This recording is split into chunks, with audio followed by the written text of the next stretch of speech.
The rain was falling in thick, cold sheets when I saw them, my parents, stepping out of a black SUV like they'd never left. They hadn't called me in 10 years. Not for birthdays, not for holidays, not even when Grandpa Henry had his first heart attack. But now, as the church bells tolled and we lowered his casket into the earth, there they stood, umbrellas in hand, dressed like mourners, pretending. I froze at the edge of the cemetery path, mud clinging to my shoes. My grip on the shovel handle tightened as I watched my mother, Julia, lock eyes with me across the crowd. Her lips curved into a small, sad smile, as if this were some touching reunion, not a grotesque intrusion. "Ethan," she said gently, moving toward me with arms outstretched. "Oh, honey, I'm so sorry." I didn't move. My heart was thudding like a war drum inside my chest. Behind her, my father, Dean, stood stiff and silent in his charcoal gray suit. His eyes darted around the crowd like he was scanning a courtroom, not saying goodbye to the man who had raised his son. "You're late," I said flatly. 10 years late. My voice cracked through the silence like a snapped wire. The few neighbors and farmhands who'd shown up turned to stare. Julia's arms dropped, her expression faltering. "I know," she said. "We made mistakes. But we're here now. That has to count for something." I didn't respond.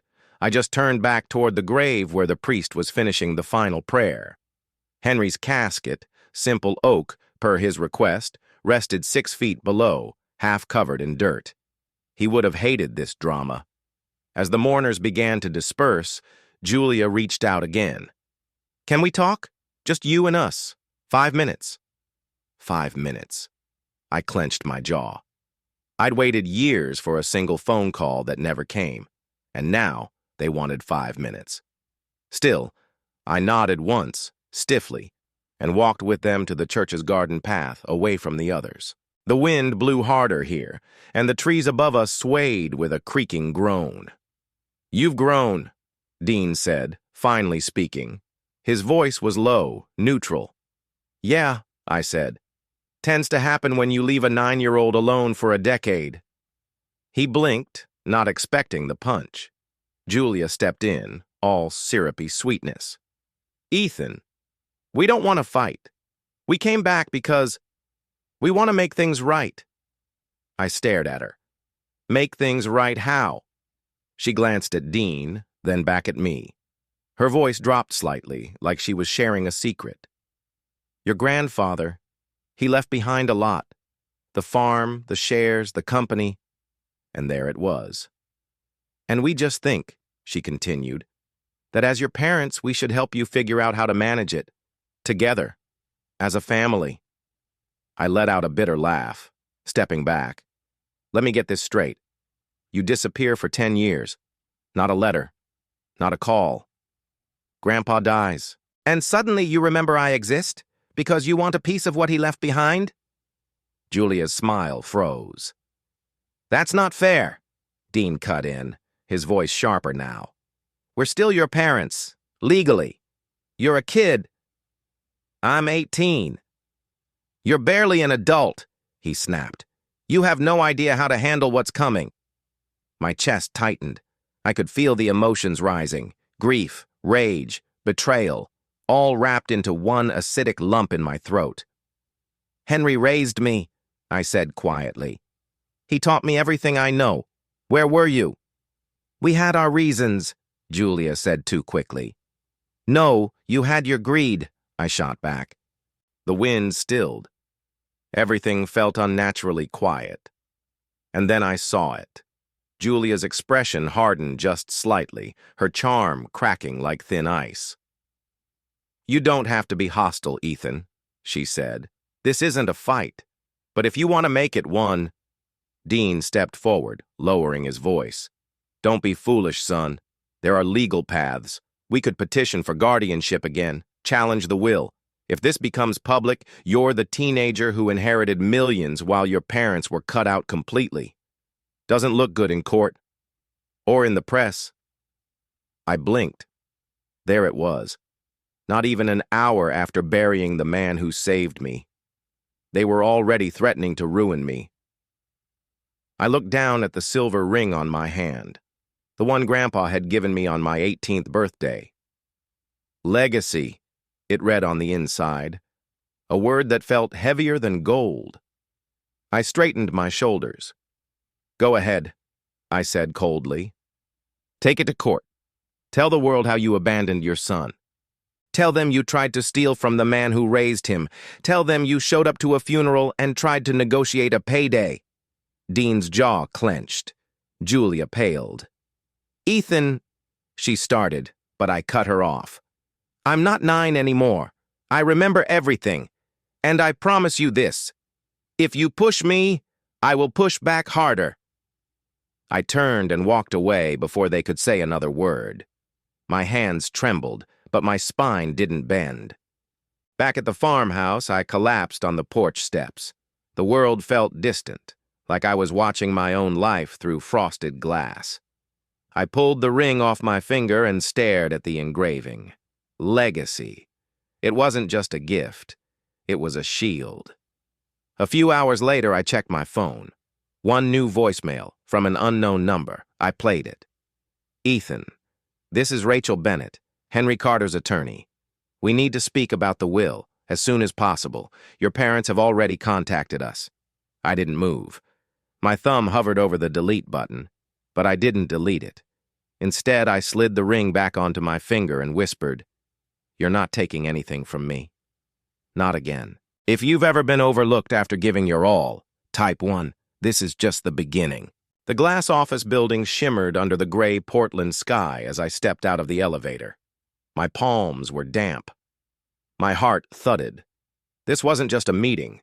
This was the meeting. The reading of Grandpa Henry's will. And they were already here. Julia and Dean sat in the minimalist waiting area outside the law firm's main office, sipping complimentary bottled water like they owned the place. My mother glanced up first, flashing that rehearsed smile. Ethan, you look grown up. I ignored her and walked past. My legs felt like they weighed 50 pounds each. Ms. Rachel Bennett, my grandfather's longtime attorney, greeted me at the glass door with a firm handshake. She was in her early 50s, sharp features framed by steel gray hair pulled into a perfect twist. You ready? She asked. No. Yes, I said. We entered a long conference room overlooking the Willamette River. Rain streaked the windows, and the steady hush of traffic below felt oddly distant. Julia and Dean followed behind, assuming their positions across the polished table like seasoned litigators. Ms. Bennett took the seat beside me, opening a leather folder embossed with gold initials, H.C. Let's begin, she said. Her voice was calm, clinical, the kind of tone you use when delivering a bomb with silk gloves. In accordance with the final wishes of Mr. Henry Carter, she began, all personal property, real estate, intellectual assets, and corporate shares are to be transferred solely to Ethan Carter. The room fell into a stunned silence. I blinked, my throat suddenly dry. I hadn't expected it, not all of it. Dean broke first. Wait, what? There must be a mistake, Julia said quickly, her hands already reaching for the papers. Henry wouldn't just cut us out. Rachel didn't flinch. Mr. Carter made these arrangements 6 months ago. They were signed, witnessed, notarized, and re-verified after his stroke. And the company? Dean demanded. The shares? 51% voting stock, she replied, turning to me. Ethan now holds controlling interest in Carter Tech. It felt surreal. I could barely process the numbers. Millions in shares, a legacy farm, foundation seed capital. Grandpa had never lived like a mogul. He'd driven a beat-up truck and brewed his coffee in a dented metal pot. And now, this? Then came the silence before the storm. This is insane, Dean snapped, slamming a palm against the table. We're his family. Rachel calmly reached into a small lockbox and retrieved a sleek black scanner. Your father anticipated resistance, she said with a hint of dry irony. He asked that we verify inheritance security through biometric confirmation. I felt a tremor of confusion until she pointed to the silver ring on my finger. "May I?" she asked. Wordlessly, I extended my hand. The scanner beeped as it passed over the underside of the ring. A soft green light lit up the room. "Match." "Authorized heir," Ethan Carter flashed on the embedded screen. Rachel nodded. "This ring contains a uniquely coded RFID chip, encrypted with Mr. Carter's biometric signature and confirmed against his final testament. It is the legal key to all transfers." Julia's face drained of color. Dean looked like he'd been punched in the gut. "What ring?" he barked. Rachel didn't respond. She just reached for the next document. "This," she said, laying it on the table, "is the guardianship waiver you both signed 10 years ago, permanently terminating parental authority and access to Mr. Carter's estate on behalf of Ethan." Dean stood abruptly. "This isn't over." Rachel met his glare coolly. "Legally, it might be." But I wasn't even listening anymore. My eyes were locked on the ring, on the word etched into its inner band, legacy. All this time, it wasn't just symbolic. It was armor. They followed me out of the building. I'd barely made it to the curb when Julia caught my arm. "Ethan, honey, you can't be serious." I pulled away. "You don't get to call me that." "We raised you." "No, you didn't. Henry did. You vanished." Dean stepped in, smoothing his tie. "Son, listen. The press will eat this up. An 18-year-old inherits a company and a fortune while his parents are discarded. Think about the optics." I laughed bitterly. "Oh, I have. And I'm not the one who'll look bad when people learn you tried to forge documents years ago." Dean's face snapped toward mine. "You don't want to go there." "Try me," I said. "You want a public war? Let's do it. But you're not taking what he left me." "People will say you manipulated a dying man," Julia added softly. "That you weren't mentally prepared." "I'll show them every project I built with him, every late-night schematic, every award, every photo." I took a step closer. "You think a few fake headlines will erase what he and I built? You're welcome to try." Dean's eyes narrowed. "Be careful, Ethan. You have no idea who you're fighting." That was the moment I realized something bone deep. They hadn't returned out of regret. They'd returned because I was useful again. I didn't respond. I just turned and walked to Grandpa's truck, the old Chevy with faded paint and a dented side mirror. It still smelled like his cologne. Later that night, I sat on the farmhouse porch, watching the rain fall over the fields. My phone buzzed. A new email from Rachel. Subject, board contact. Carter Tech attached was a calendar invite from the company's board of directors. They wanted to meet me. The subject line made my stomach twist. Discussion. Temporary leadership options. They were already circling. I stared out into the night, rain blurring the porch light. I wasn't sure what scared me more, the fight ahead, or the fact that I wasn't afraid anymore. If you've ever had people show up only when it benefited them, type 2. You deserve better. So did I. Subject, emergency board session. Attendance required. The email hit my inbox at 6:32 a.m., flagged urgent. I sat on the farmhouse porch, coffee steaming in my hand, watching morning mist rise over the barley fields Henry and I used to ride across. The board hadn't even waited a full week after the reading of the will. They wanted a meeting, and it wasn't a welcoming party. As I scrolled through the invite, a line caught my eye. Discussion, short-term control structure pending heir transition. Translation, they were already questioning if I belonged. By 9 a.m., I was back in Portland. The Carter Tech headquarters loomed above me like a glass cathedral. Inside, everything smelled of lemon cleaner and recycled air. Everyone I passed wore tailored suits, spoke in clipped greetings. I walked past rows of touchscreen walls and polished concrete floors that felt more like Silicon Valley than the legacy of a man who used to solder wires in a wooden shed. Rachel Bennett walked beside me in silence. She was dressed in a tailored navy suit and carried a leather portfolio under one arm. "Any advice?" I asked. She didn't look at me. "Don't let them mistake youth for ignorance." The boardroom was massive: oval table, panoramic windows, coffee in stainless steel pitchers. 12 members. Only 2 smiled. "Mr. Carter," said Mark Hamilton, interim CEO. Late 50s, silver temples, permanent smirk. He didn't stand. "Welcome. We appreciate your attendance." I nodded once and sat, hands folded to hide how much they were shaking. "Before we begin," Mark continued, "we'd like to acknowledge the loss of Henry. He was one of a kind." A few heads nodded. Susan Cho, head of ethics, didn't move. She just watched me, closely. "I assume you've reviewed the company charter," Mark said, already sliding papers across the table. "We'd like to discuss temporary management, just until you're acclimated." I opened the packet. First page, proposal for interim oversight by executive committee.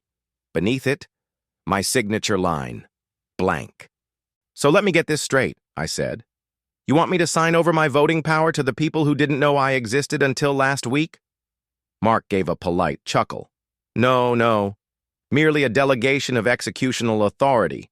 You'd remain the heir, of course. Symbolically. Symbolically." My fists clenched under the table. Susan finally spoke. "Why now, Mark? The company's stable. We have reserves, no litigation, R&D is ahead of schedule. So what's the rush?" Mark glanced at her, then back at me. "There's concern, Susan. Ethan's 18, no experience in board governance. And let's be honest, there's outside noise, his parents' media threats, public curiosity, investors watching." I looked at Rachel.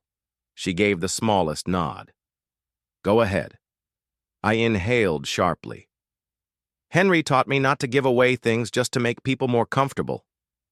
"Henry also never ran this place like a modern company," Mark shot back. "He trusted too many people." I narrowed my eyes. "He trusted me." The room went still. After the meeting, I was standing by the elevators when a voice called out behind me. "Ethan." I turned.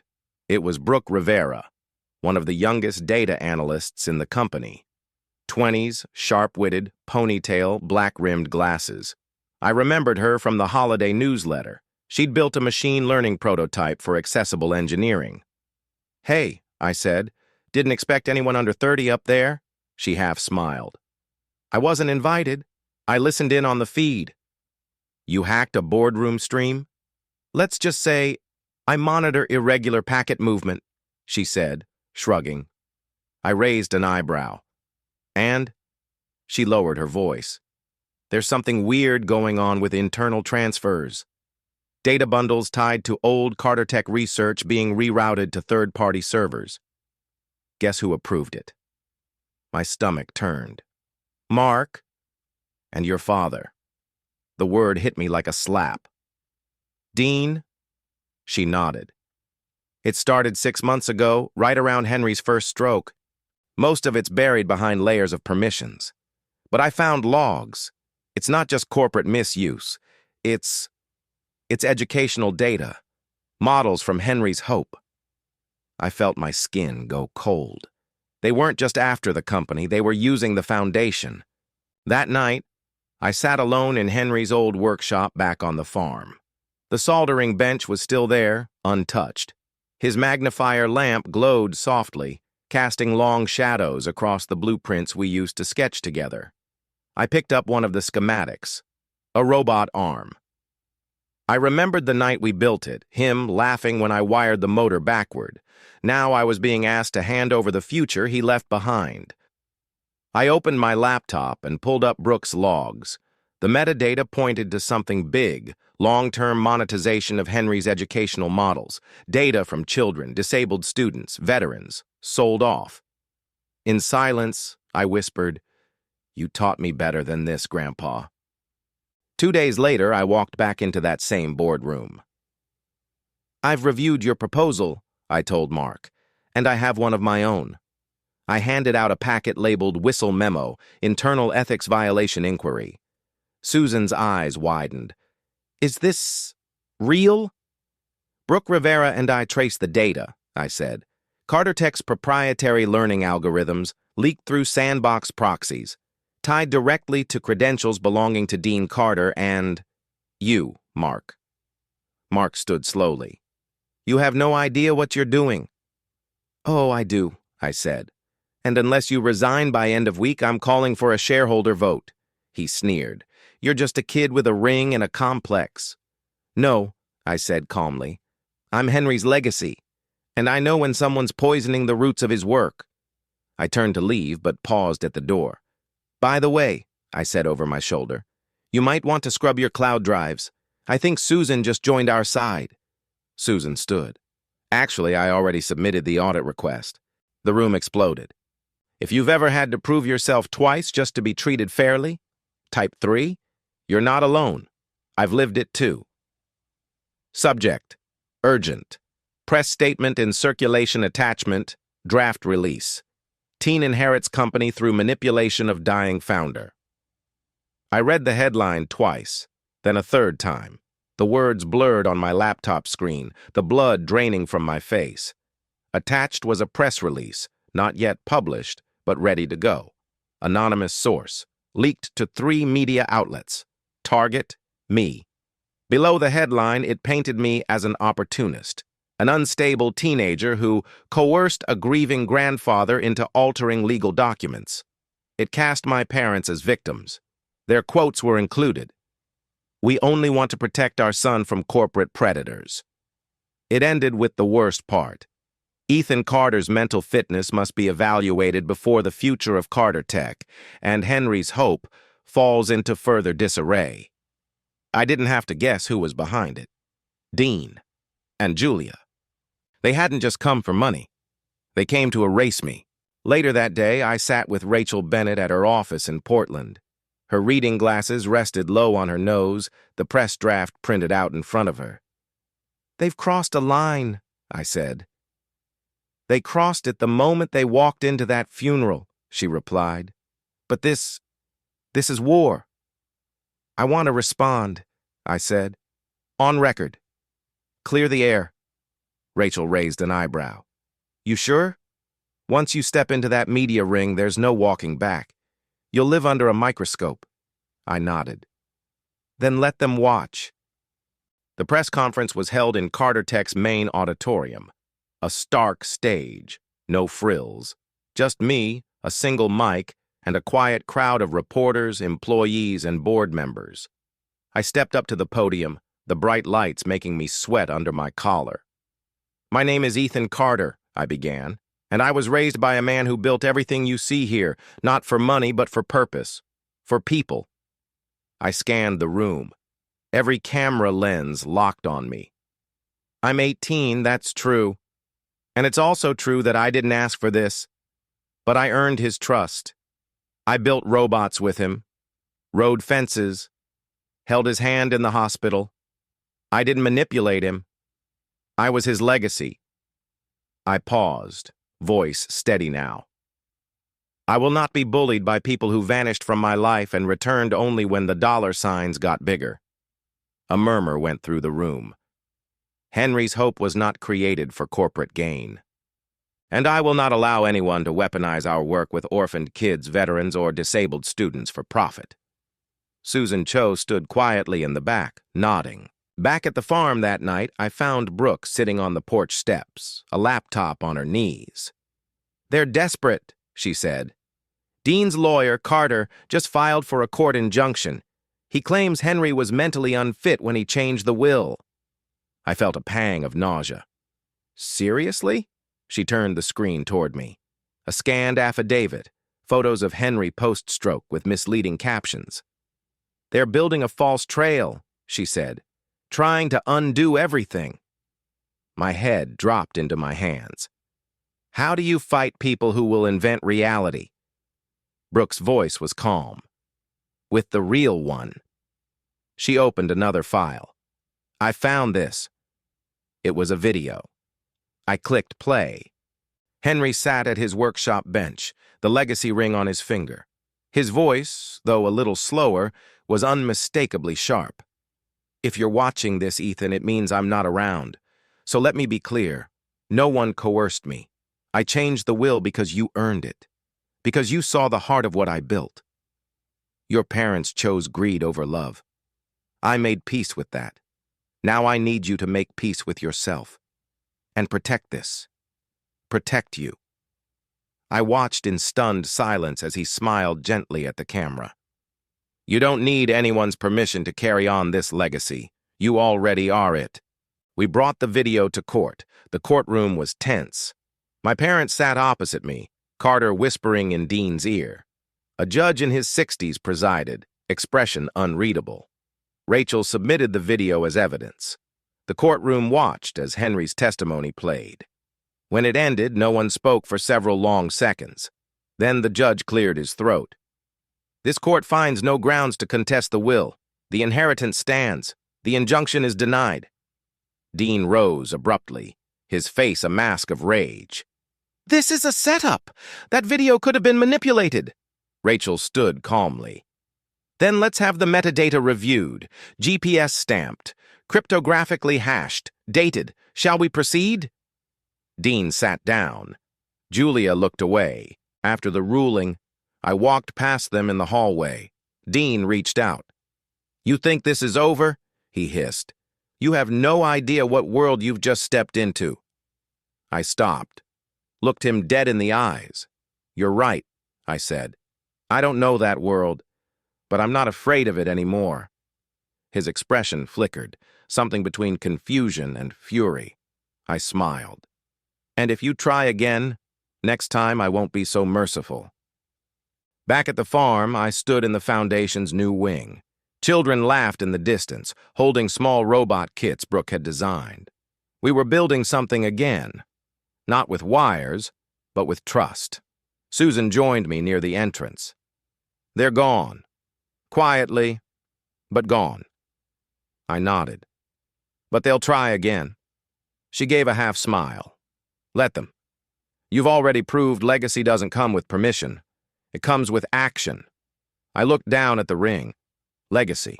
It didn't glitter, it didn't buzz, but it pulsed with something stronger than anything they could forge. Truth. If you've ever had to defend your worth against family, against systems, type 4. Because legacy isn't what you're given. It's what you refuse to surrender.